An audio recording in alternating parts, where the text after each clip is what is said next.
This is Ready Set Reiki, a podcast about Reiki, the universal energy life force. From the curious beginner to the seasoned master teacher, welcoming all systems, all lineages, and all levels. Reiki is a journey and not a destination. And on this Ready Set Reiki journey, we refer to ourselves as guides rather than hosts, as we too are traveling, supporting each other, and learning on this Reiki journey as well. And with that said, I am your guide, Tracy C. Wright. And today on this Ready Set Reiki journey, we have Sarah Soltow. She is a teacher, a mentor, an artist, a lover of the light. Her joy is learning how to embody and share more and more of this light. Sarah, welcome to Ready Set Reiki. Thank you so much, Tracy, for inviting me, for having me, and I think more importantly, for creating this kind of space. Thank you so much. Well, let's just dive right into our adventure together. So tell me a little bit about yourself. Okay, well, I call myself a West Virginia girl because I was born and raised in West Virginia and spent certainly most of my life there. And, kind of a very regular kind of a life. I always knew that I was going to be a teacher as a young kid. I just always knew that. Although when I was in my early 20s, it was like, oh God, I'm not going to do that. But then I came back around and teaching is my avocation. It's like more than just a job, of course. I was an English teacher for many years in what I would call like Podunk, West Virginia, which was fine, which was great. I had a first marriage and a couple of children. That was, those things fall apart often, and that one did.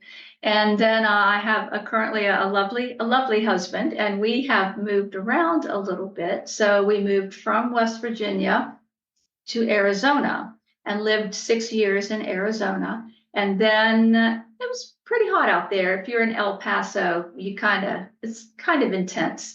So I was ready to come back east. So we moved back to Richmond, Virginia, back east. And it feels, it's a lovely place to be. And I have my grown son, 3 grandchildren are here, another daughter in North Carolina with a couple of children. And then we have another daughter in California that it's great fun to go visit. So I feel like my life is where it's supposed to be. I am who I'm supposed to be, long journey to get there. And Reiki has certainly been part of that. Beautiful. Sounds like an absolutely lovely journey. I'm sure you never imagined it would take you to this point, right? Correct. Right. Yeah. So when did the Reiki come into your life? Did Reiki find you or did you find Reiki? I think Reiki found me. Like I say, we had moved around a little bit. And at one point in time, my current husband and I moved back to a place where I had spent a lot of formative years, college, stuff like that. A small town in West Virginia, but a very wonderful town, Shepherdstown, if any of your listeners have heard, whatever. It's a great place. But I was being confronted by a lot of ghosts, a lot of things that you do in your 20s, and then you go back and it's like, I was confronted with all of these things. And I was also being confronted with a lot of anger issues and difficult stuff.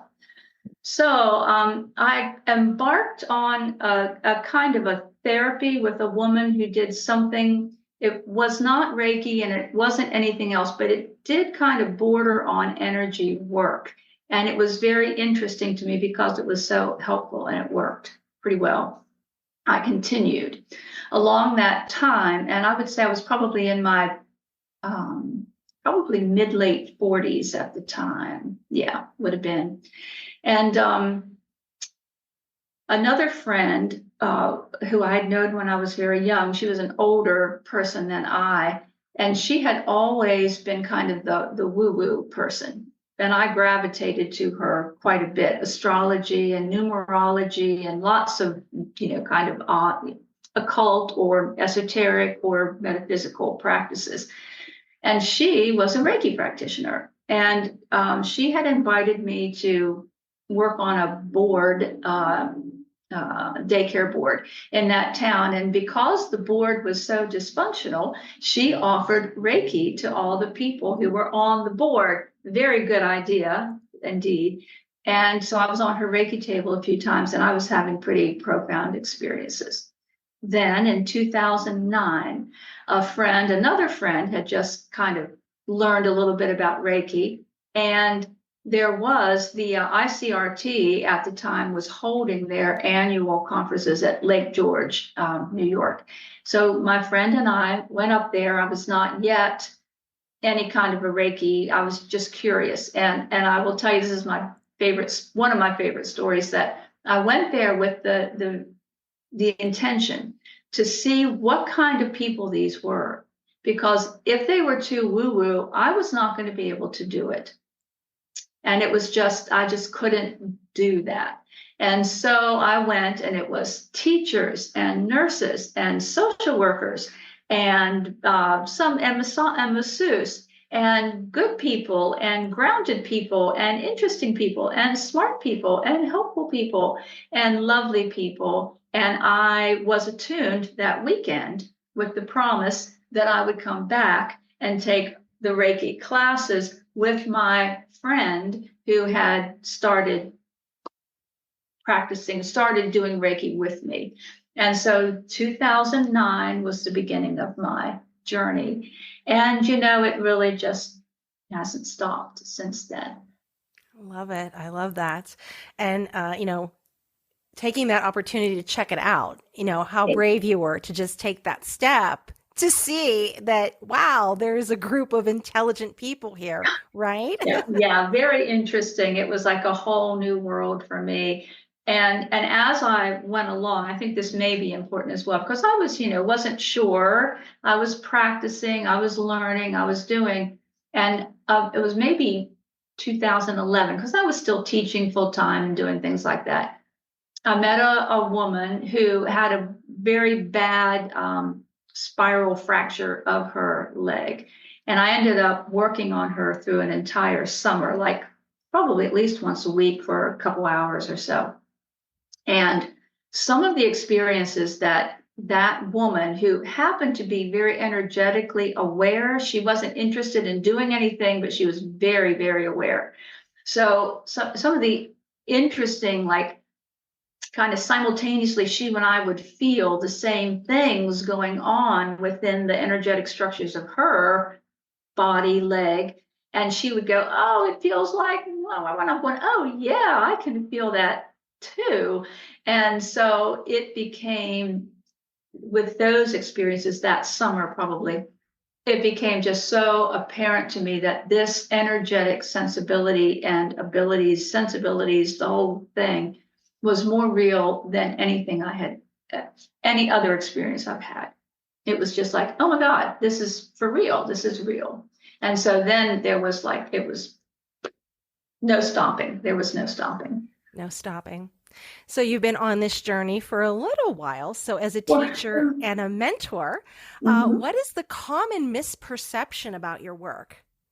Well, I think with most energetics, and people just don't think it's real. It's just, oh, well, what does that mean? Well, what is that? Well, that's just not real. And, I understand where they're coming from, but it also bothers me that so many people will stop at that wall and not take a moment to step around it just a little bit to have the experiences. And, even my husband, who's a wonderful guy, if he's like in serious pain, well, maybe you can do some Reiki with me. But generally speaking, it's not real enough for him. So it bothers me, I must say, because if you move into the experience, it becomes, you have to be in it to understand how real it is. Wonderful. So as you are living in the experience, as you share more and more of this light, what is something you wish your younger self knew about your current profession? I've been thinking about this, because when I work with people who are younger, usually in their 30s and 40s, people begin to wake up and they either need something or they're looking for something. And when I work with someone at that age, I just say, oh, that this is so fabulous that you have the rest of your life to do this. And, I'm a little on the elder side, I'm still cool and good and all that, but I'm moving along. And so, I have enjoyed my journey so much. And if I had started this particular journey 20 years prior, and maybe there were some opportunities, who knows, you make your choices and you keep on going. I just feel like, wow, to spend more of your lifetime, more of your years in this world, engaging in it more fully with a fuller sensibility of what is possible around us. That's what I would have wished for myself, and I admire so much in others. Wonderful. Our next question is, when it's time for you to get your energetic tune-up, what qualities do you look for in a Reiki practitioner or energy healer? Well, the groundedness is very important to me, and sometimes you have to spend a little bit of time with someone and you to get that sense of. I have had some experiences that I would choose not to repeat, and then I think those. They say that you learn something from everyone, and sometimes what you learn is what you don't want. And so I feel like I picked that up along the way, that when somebody comes at me like they're the cool, they've got the answers, they know this, they know that. And I tend not to step in that direction. So I like someone who's calm and grounded in their abilities. Not abilities isn't really the word, though. It is more like their own sensibilities, that their practices work well for them and they are willing to share the practice. It's not so much like doing it to you, but sharing this experience and helping your clearing or your relaxation or your higher experience or your light, feeding you with what they can provide. And everyone is a little bit different. So there is that. Right. And that's what's so amazing about working and being in this wonderful modality, is there is a person for everyone. You'll find that person, find the one that resonates. Yeah. So we can take the same training together, and then we would leave the training and we're going to do something in our own unique way. Yeah, that's extreme. I think that's like really important. I incorporate crystals, I incorporate vibration, I incorporate a couple other like things that I've picked up along the way. And it really is. It's like energy is energy. How are you going to bring it in? How are you going to use it?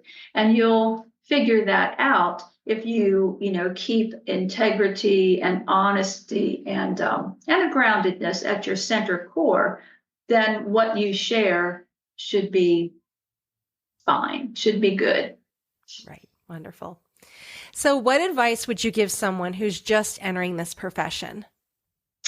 Well, I think, what we're just saying is that there are so many aspects, there are so many ways to learn.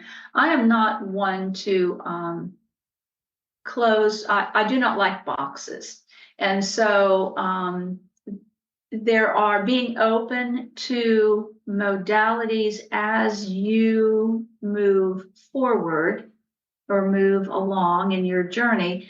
And also, I think patience is a good one, because a lot of aspects of how we use energy or how it comes to us, it's frequently not a straightforward path.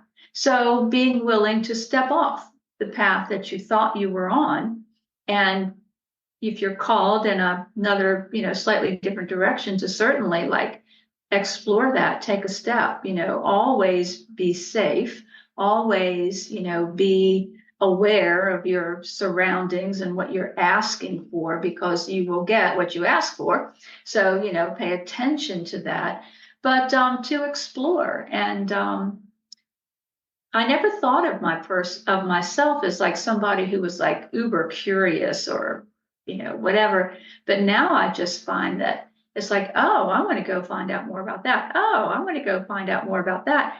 But I'm also very discerning about it. It's not just every little thing, because I don't have time or money for that. But even right now, as I'm moving along, I'm being called in a very particular direction. And I am just now finding a couple of pathways that I can take to move me further in a direction that I feel a strong calling. Wonderful. And this leads perfect into our next question is that, learning, growing, exploring, what books do you recommend? Books. Well, again, I think of what you're being led to. I'm the kind of person like the book will jump off the shelf for me. A long time ago, when I first started my Reiki journey, to me, one of the most important books was Barbara Ann Brennan's Hands of Light. And it was like from another life. I opened up that book and I went, oh yeah, oh yeah, oh yeah. And I still, it's still a very valuable reference. And when I, feel a need to flip through those pages, I will. Plus she has, I think it's 3. They're all very substantial. Another book that I found to be very helpful, which I just loaned, recommended to a young woman, one of these younger women who's kind of like captivated by energy right now, is the name is Anodea Judith. And she has a book, it's called Eastern Body, Western Mind. And it's lovely. And it was very, very helpful as I was beginning. I hadn't looked at it for a long time, but when I open up my journal books, I have a lot that, that I would copy out of there. I recently read and it's a book from, I think it's like 2000 or something. It's quite a while ago. Gary Zukov, Seed of the Soul. That I think is like speaking to us strongly right now. And let's see, what else am I kind of drawn to? I'm kind of rolling back into the 80s and finding the books that were published at that time. Certainly William Rand of ICRT has a couple of good books, not just manuals, but a couple of his early Reiki publications, some collections and whatnot. They're good for like a new Reiki practitioner. But back in the 80s, what I'm finding is there was a big, kind of like an enlightenment process. And there is a chunk of books, like that many, that are just full of interesting stuff. And these explorers at that time were like just pulling this information and putting it together. And they were in the 80s, I would call them serious woo-woo, but they are really very grounding now in terms of where our good levels of understanding, where they started. So I'm fascinated by that right now. I'm working with that right now as a matter of fact. So Right. And for our curious beginners, I like how you mentioned William Rand.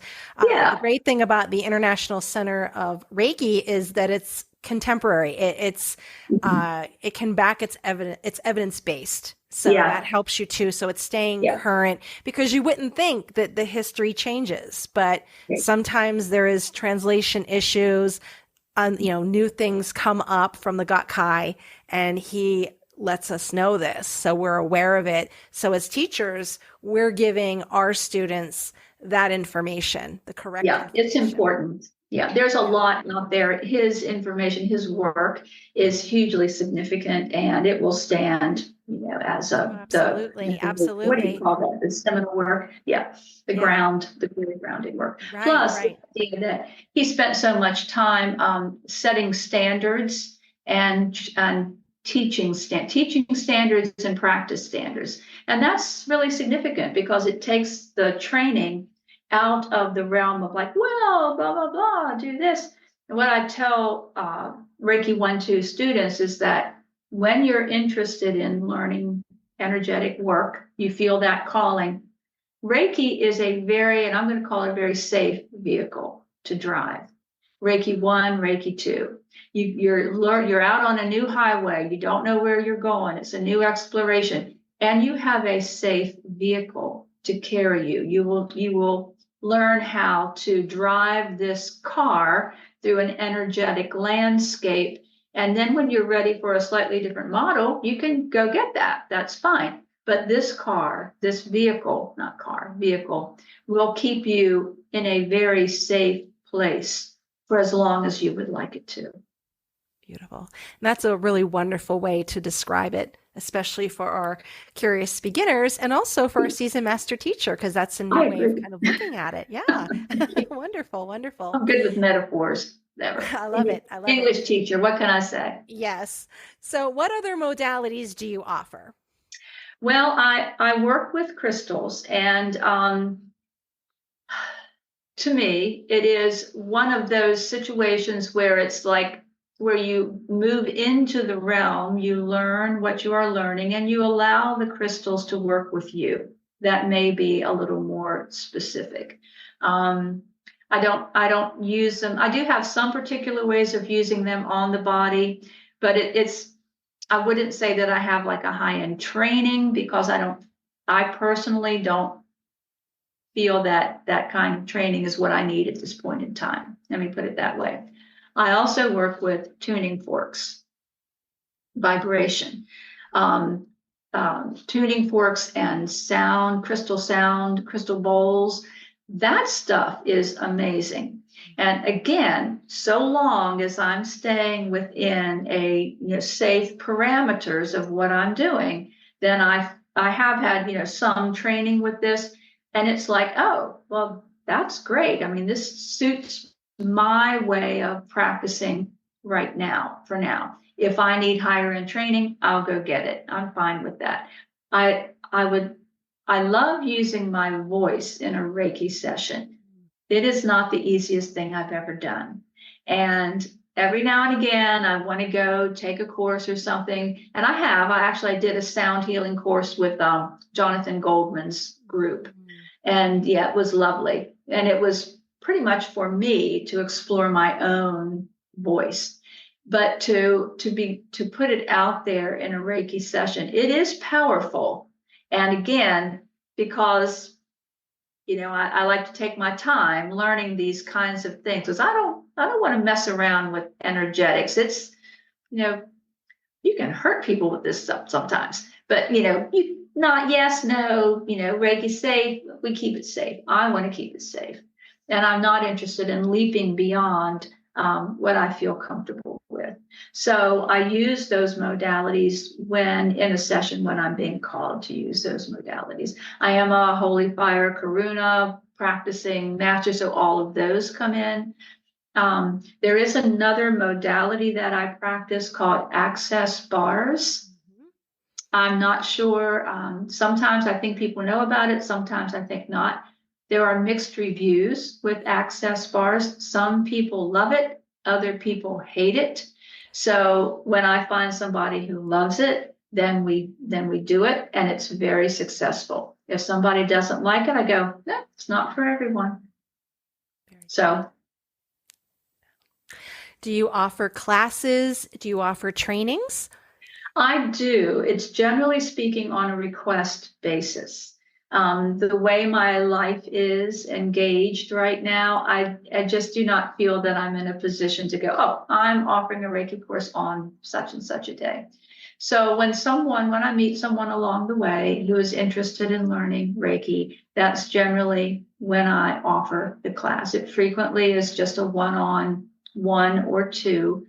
If someone wants a class, I may set up a date with that person and then ask a few others if they're interested. I always keep them small. They're intimate. There's plenty of time to experience, to talk with, to practice. There's plenty of time to explore. Wonderful. I love that. So where can we get in touch with you? If someone's listening and they're like, yes, I love this, I want to Yes. connect. My website is www.heartsong.online. So I don't know if when you put this up, if you have little underlines or something, that would be great. Yeah. Yep. So you can look up my name, generally speaking, also, and it'll probably pop up. But Heart Song became kind of my interior world being expressed to the outside world.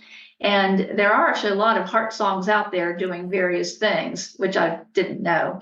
But for me, it is. I used to always sign little notes with a heart and an S, Sarah, right? Yeah. So as that moved along, and I was, kind of using that as my little signature piece, it became apparent to me that it was more than just Heart Sarah, it was Heart Song. And so then I incorporated that into my current expression of who I am. Wonderful. So this ends our one part of the journey together, and I'm going to continue to guide you into the next portion of our program, which is questions from our listeners. So listeners submit questions and I narrow them down. I call them the social media questions. So let's get ready for this journey. So question number 1, it starts off, I always feel so drained. How can Reiki or energy work help me improve my stamina?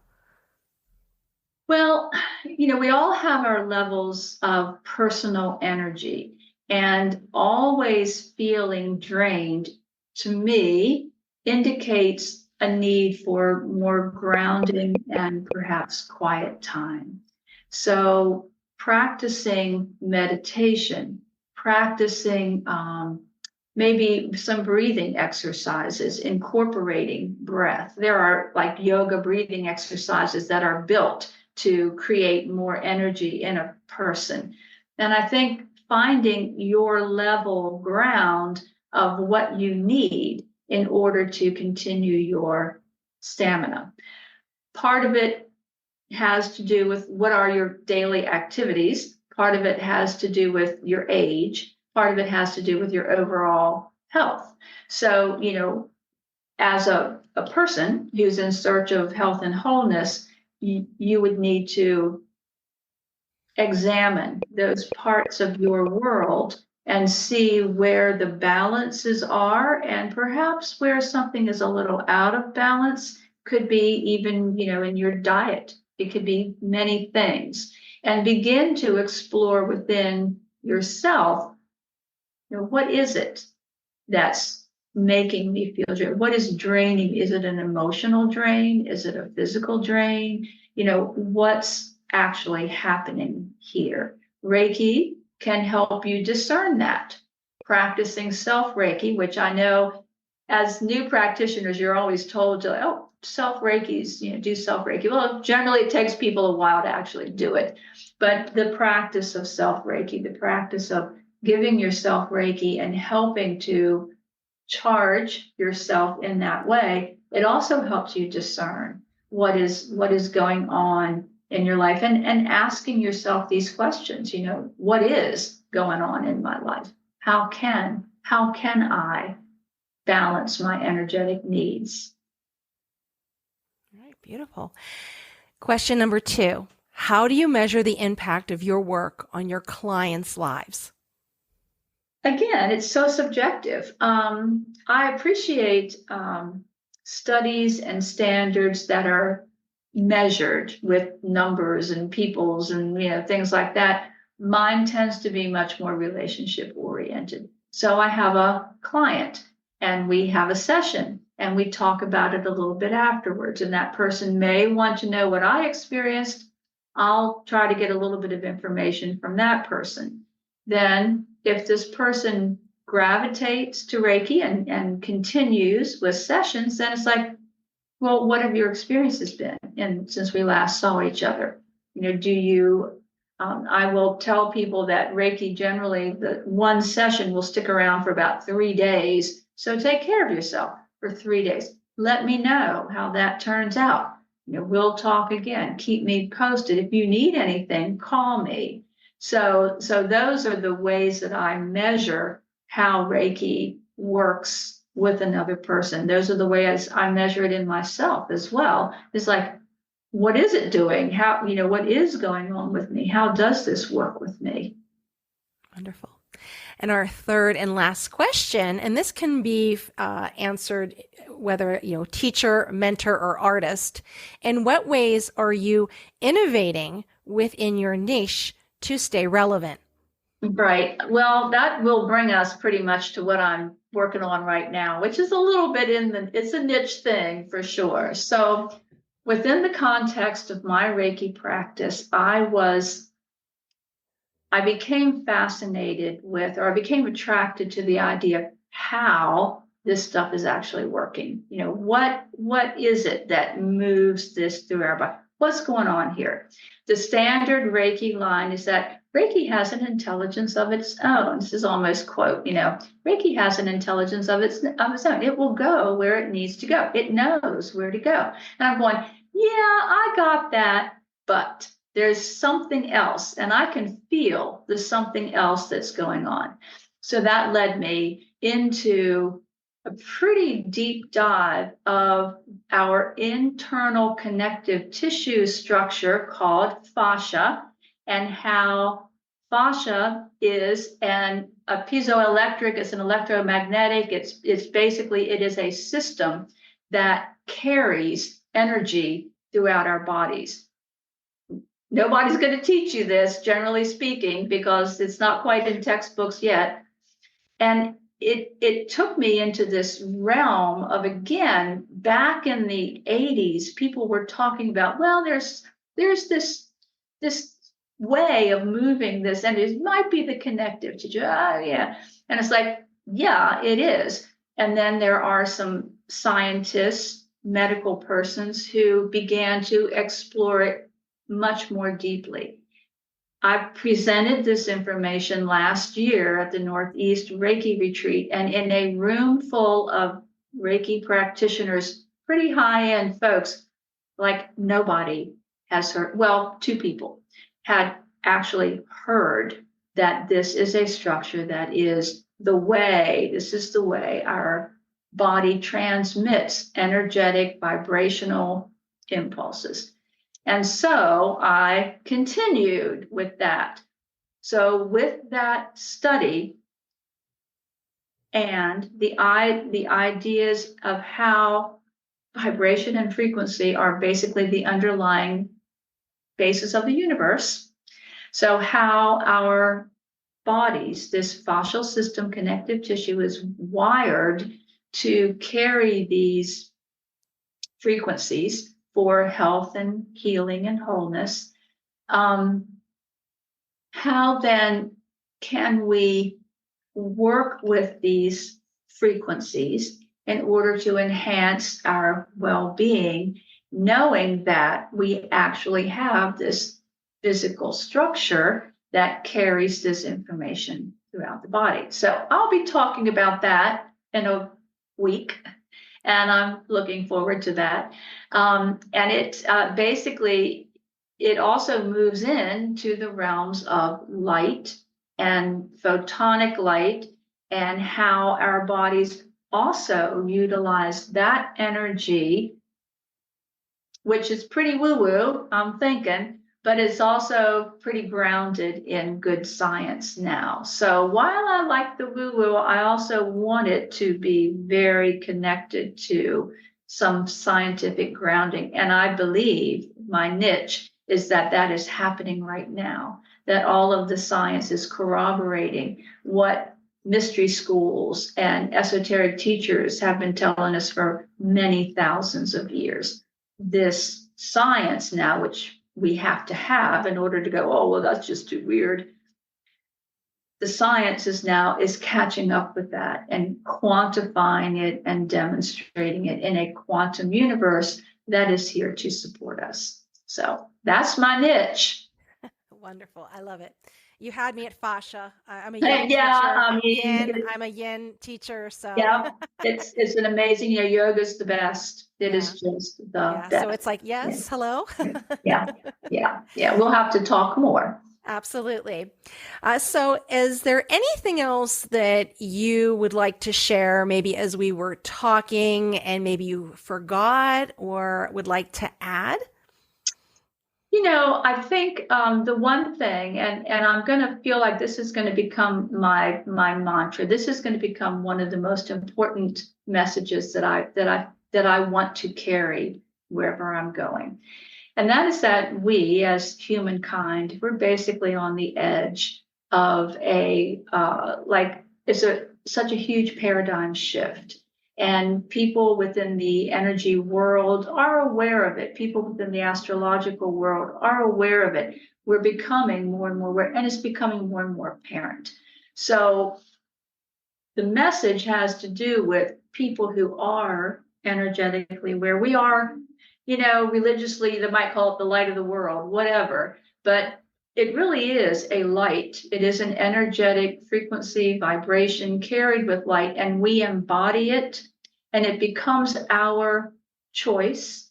And I feel like it's also our responsibility to help move our entire world in the direction of basically it's light and love. So how do we do that? How do you do that? How do you do that? Well, you don't stop. That's for one thing. You just keep on. You figure out what you need for yourself.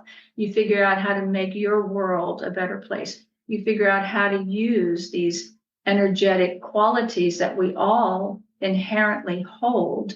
You learn how to develop them. You learn how to move them into the world, whether you're standing in line at Walmart or you're teaching school or you're preaching to the choir or you're leading yoga and you're also doing Reiki sessions, etc. All of it is the same light, love that we carry. So move into it. Enjoy. How do you embody more and more of this light? How do you do that? There are many, many ways to do it. So keep on doing it. Well, thank you so much, Sarah, for joining me on this journey. It has been an absolute joy. It is a journey, and I thank you very much for inviting me along. All right, my Thank you. friends, thank you Yes. for listening. If you are interested in your question being featured on Ready Set Reiki, reach out at www.readysetreiki.com and find us on social media. Also, check out Feather Sister Wellness, where it is a platform that offers online, or if you're in the El Paso area, in person, yoga trainings, Reiki, and Reiki trainings. So my name is Tracy Seawright, and this has been Ready Set Reiki.